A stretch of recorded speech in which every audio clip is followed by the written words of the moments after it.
Sou da Glispa. A Glispa é uma EdTech, é uma empresa que desenvolve tecnologia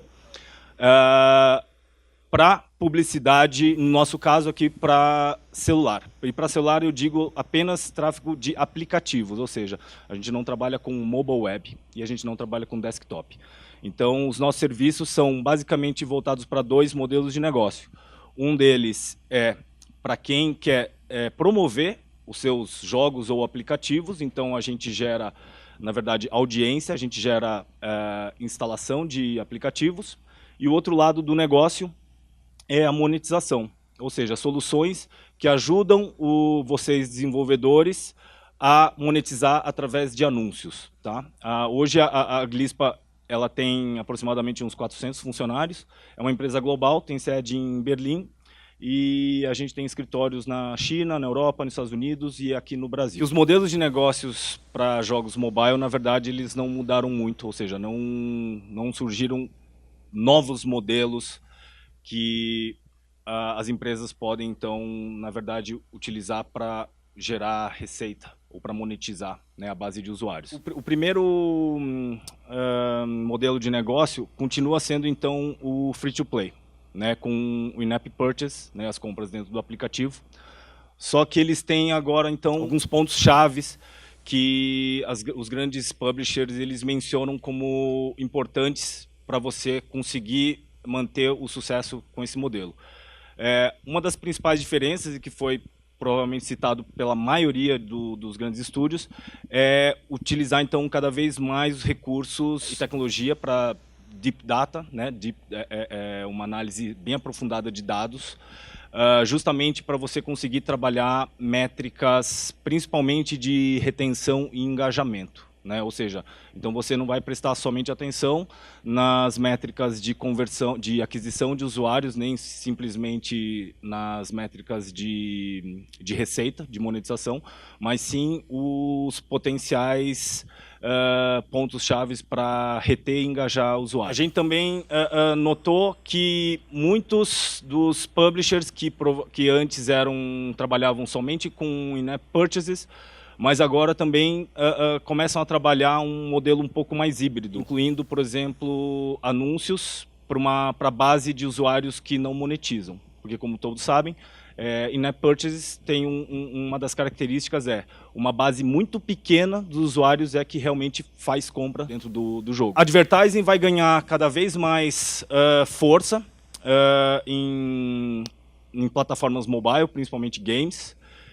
Em games, em específico, um uso cada vez mais inteligente dos rewardings e os modelos incentivados, bem como a utilização dos formatos nativos, ou seja, então está acontecendo uma evolução muito grande no lado de anúncios, então formatos mais contextualizados e principalmente a utilização cada vez maior de tecnologia programática, ou seja, os anunciantes conseguem encontrar uma base de usuários realmente relevante, para quais então os anúncios realmente faz sentido, e você acaba então cada vez mais tendo aquele problema de usuário não gostar de anúncios ou de usuário deixar de jogar por causa de anúncio. Então, ou seja, ambos os lados estão, na verdade, cada vez mais maduros em relação à publicidade. É provavelmente um dos modelos que vai mais crescer em termos de importância no volume de dinheiro gerado, porque as novas tecnologias, inclusive, permitem que as grandes marcas tradicionais, como Coca-Cola, GM, L'Oréal, se aproximem mais, então, agora de jogos mobile. Tá? Então, isso é uma tendência que acho que é bom quem pensa um dia então monetizar através de ads, ficar meio que atento em alguns termos específicos, como formatos nativos e mídia programática. E o terceiro, que na verdade ainda não é um modelo que está totalmente estabelecido, mas já é citado como um modelo super potencial, já tem gente grande fazendo o teste, que é o modelo de assinatura, né, como se fosse um Netflix para games. Ainda, pelo que eu entendi, não existe nenhum caso realmente unânime que fala assim, putz, acertamos um modelo de subscription, um modelo super viável, sustentável e que permite, por exemplo, que o publisher consiga gerar dinheiro suficiente para pagar os seus custos e ainda ter um dinheiro para investir em novos projetos. mas já tem bastante gente olhando para esse modelo de negócio. Sou sócio da TEPS, sócio fundador. Uma empresa aí que está há 7 anos já no mercado. Somos um estúdio brasileiro com mais de 400 milhões de downloads aí nas múltiplas plataformas, mais de 200 jogos publicados. Hoje temos o nosso time é de mais de 150 pessoas hoje aqui em São Paulo. Temos aí um portfólio bem vasto, com vários jogos aí que talvez vocês conheçam, como Call Evolution, Vlog Go Viral. Hoje a gente está num processo de investir em jogos cada vez mais engajantes, então o engajamento aí é uma coisa que a gente está olhando bastante aí nos nossos produtos. Bem como maneiras diversas aí de conseguir fazer não só um jogo legal, mas também de como conseguir fazer, enfim, uma monetização mais estruturada para cada um deles. Encontrar o modelo, acho que isso vem, na verdade, na hora de conceber o produto, né? Na hora de estar concebendo o produto, você tem que falar para qual é o público e qual é o objetivo daquele jogo, né? Então, assim, isso a gente tem hoje a gente trabalha com jogos que estão olhando, a gente sabe que são jogos mais casuais, mais simples, que são super casuais, né? Que é um termo aí do mercado. Que são super rápidos de ser jogados. Você tem uma expectativa que ele vai ficar jogando meses aquele jogo.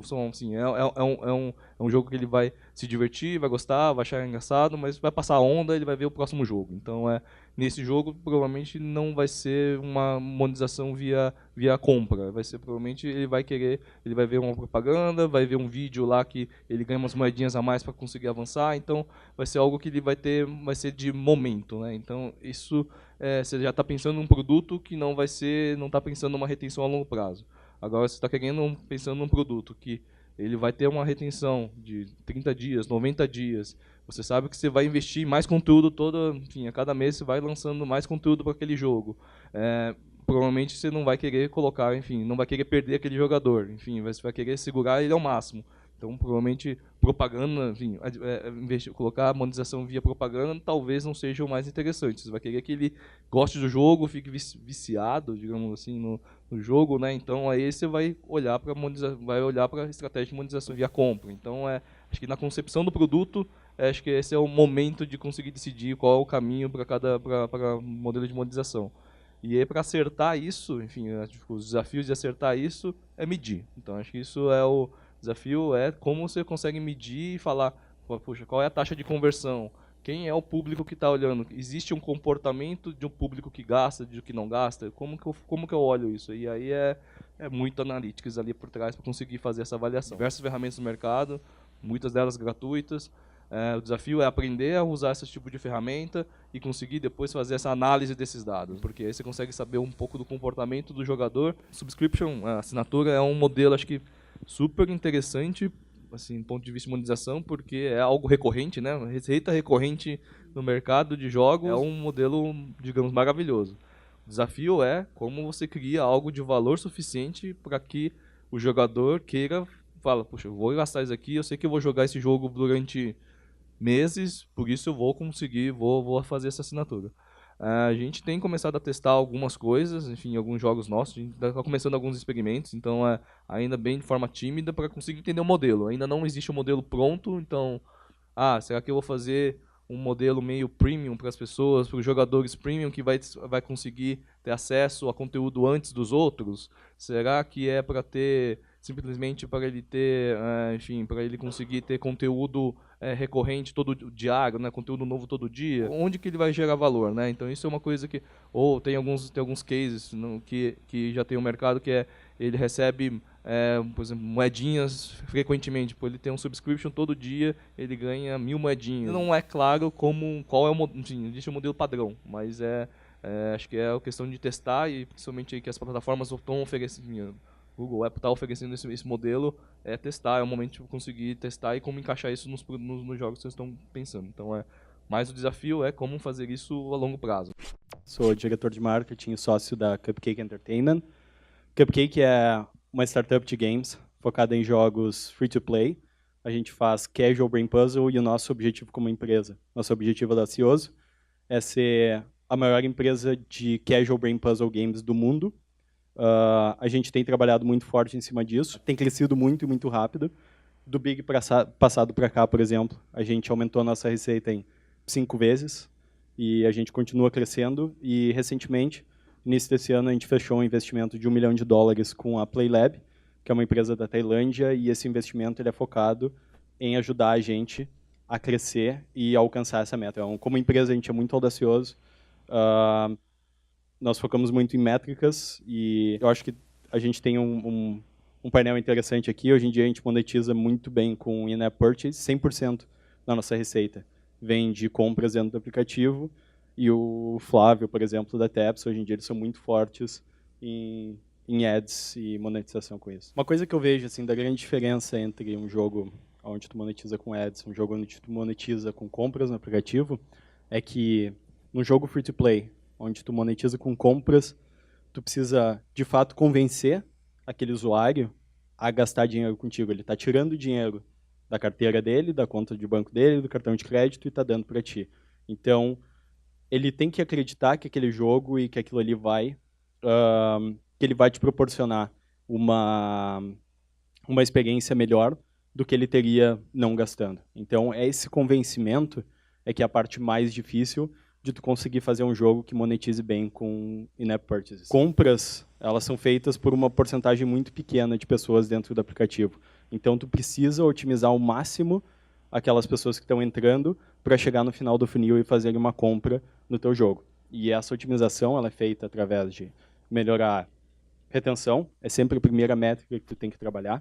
Então, melhorar a tua retenção dos usuários que voltam no próximo dia, que voltam 7 dias depois, que voltam um mês depois, que voltam 90 dias depois, um ano depois ainda estão jogando. A gente tem pessoas que jogam nossos jogos há 3 anos e gastam nos jogos há 3 anos. É importante otimizar as compras dentro do aplicativo, a tua loja, os motivos pelo qual o usuário gasta. Tu não pode pesar a mão.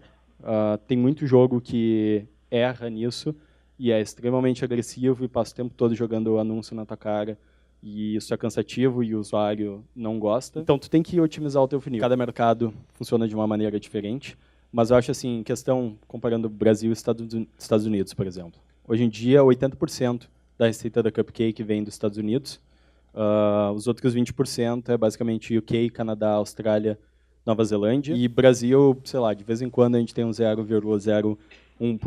Embora a gente tenha uma base de usuários relativamente grande aqui. No Brasil, a taxa de conversão, ou seja, o usuário que vira pagante, é muito menor do que os Estados Unidos. E o teu retorno nos anúncios que tu faz aqui é menor. Aqui no Brasil, realmente é bem menor do que nos Estados Unidos. Acho que esse é um pouco tem um pouco da questão, acho que cultural, né? Que acho que nos Estados Unidos as pessoas estão muito habituadas a, enfim, a gastar em jogos, enfim, até coisas pequenas. Acho que a questão do arcade, acho que desde o arcade que eles gastavam bastante, enfim, em jogos. E aqui essa questão de gastar em jogos, principalmente casuais, isso ainda não é uma coisa tão comum, né? Então a questão da cultura. Porém, quando você olha também, olhando para pessoas um alto poder aquisitivo aqui no Brasil, você percebe até um certo padrão similar. Ou seja, quando você filtra, por exemplo, pessoas que têm aparelhos celulares mais caros, você acaba percebendo que essas pessoas também gastam aqui. Então, também não é tão verdade essa questão de que o brasileiro não gasta. Sim, gasta, mas é uma população muito pequena. Então, acaba ainda não tendo um volume tão grande assim, às vezes não acaba compensando fazer uma campanha de marketing ainda aqui no Brasil. Então, pegando mercados mais que estão em expansão, que tem um mercado maior, acaba sendo mais vantajoso. Então, seja Estados Unidos, seja Europa, seja China agora também, enfim, apesar de uma grande limitação aí em questões, enfim, de entrar na China, é um mercado aí que está, enfim, até maior que os Estados Unidos hoje.